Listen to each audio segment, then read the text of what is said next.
newspapers here, starting in December 1847 when he began printing the North Star out of this building.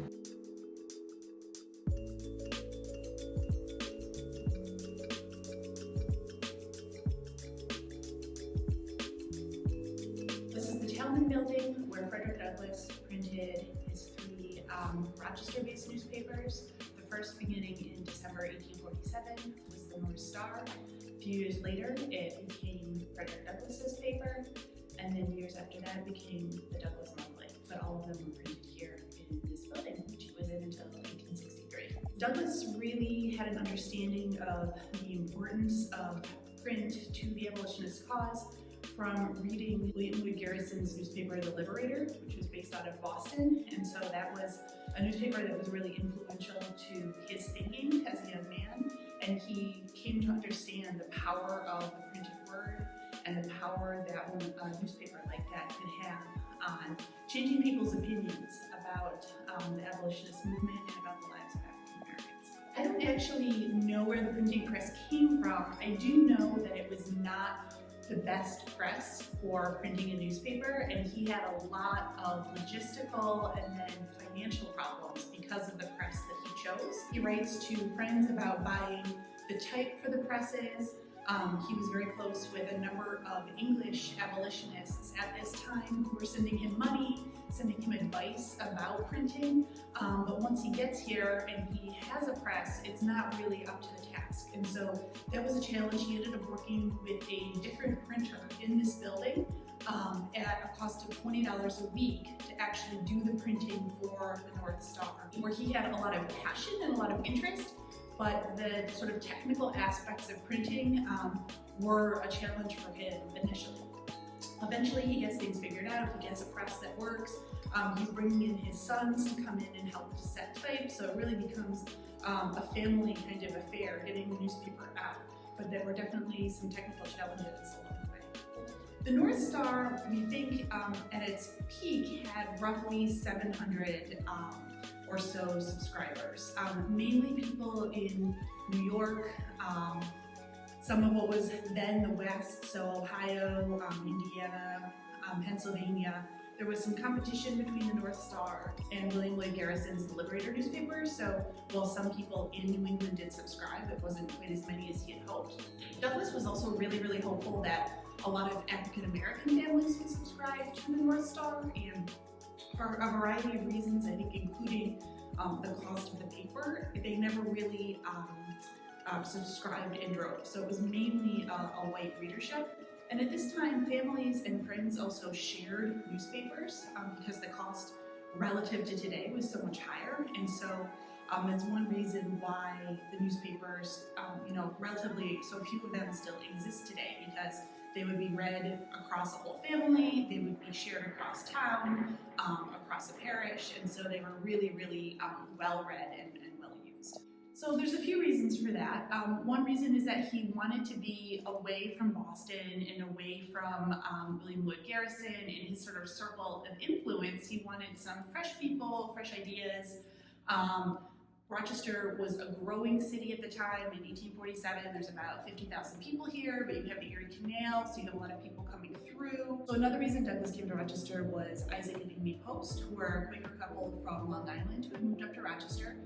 They were friends with Douglass before he moved here through some anti-slavery circles, and so they really encouraged him to visit Rochester, which he did, and he liked kind of the hustle and bustle. He thought it might be far enough away from Boston. He knew there'd be a little bit of support here for him from the Post and some other families, and so he moves out in 1847 to get things set up for the newspaper.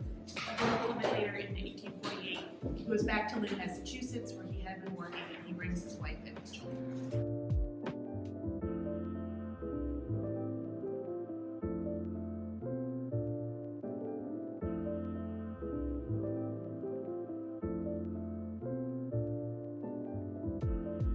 Despite sort of the prevalent use of technology and people using technology to read, whether it's a Kindle or looking at a news app, I think there's something really powerful about not just reading yourself something that's on paper. For example, like I think of Rochester's city newspaper, and there's kind of this excitement to seeing the new issue every month, and it's also something that you can share with others in a way that you can't necessarily. You can't really have two people reading something on a phone at the same time. And so when the phones are down and you're looking at something printed together, it's easier to have a conversation, it's easier to build community, and I think it can make the reading experience even richer. You know, just from my experience looking to add new material to our collections, there's a lot of printers who are very interested in social justice, who have a very strong understanding of how, you know, a combination of a visual image and words can influence how people think or feel about a topic.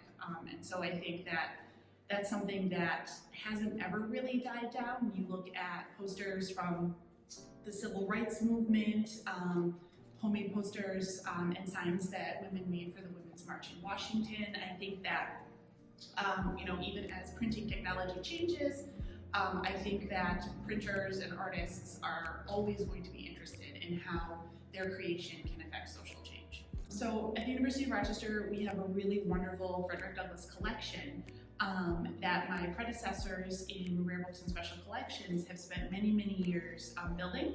Some of the collection is letters that Frederick Douglass wrote to families and friends in Rochester, and some of the material we have acquired either through purchase or donation. And my focus now as a Douglass curator is really on visual representations of Douglass, both during his lifetime and after. And so I'm always looking for buttons, prints, t-shirts, any kind of 3D ephemera, but mostly printed material that reflects Douglass's image. And so one thing I found really interesting, for example, is that the Douglass name was used in a lot of different companies and businesses in Black communities all across the country. And so it's very interesting to me to try to find letterhead or envelopes from those companies to see, are they using, it's usually either, you know, sort of Douglass as an older man, very dignified, with gray hair, or sort of the young firebrand. Not a lot of sort of in-between Douglass. But I'm really fascinated by that, and I hope that over time we end up building a collection that is of real interest both to you know, visual artists, creative artists, and to academics who are studying Douglass's place kind of in pop culture and in visual culture. One thing a lot of people I found don't know is that we are open to the public and our collections are open to the public. So I really encourage anyone with an interest in Douglass in reaching out to us, giving us a call, an email, even just dropping in. We really want our collection to be used, and we don't really need people to have a reason to be there aside from their own interest. You don't need to have a big project or a deadline or a paper. You could just be curious about Douglass and want to see some images of Douglass, some photographs, some letters, and we would be really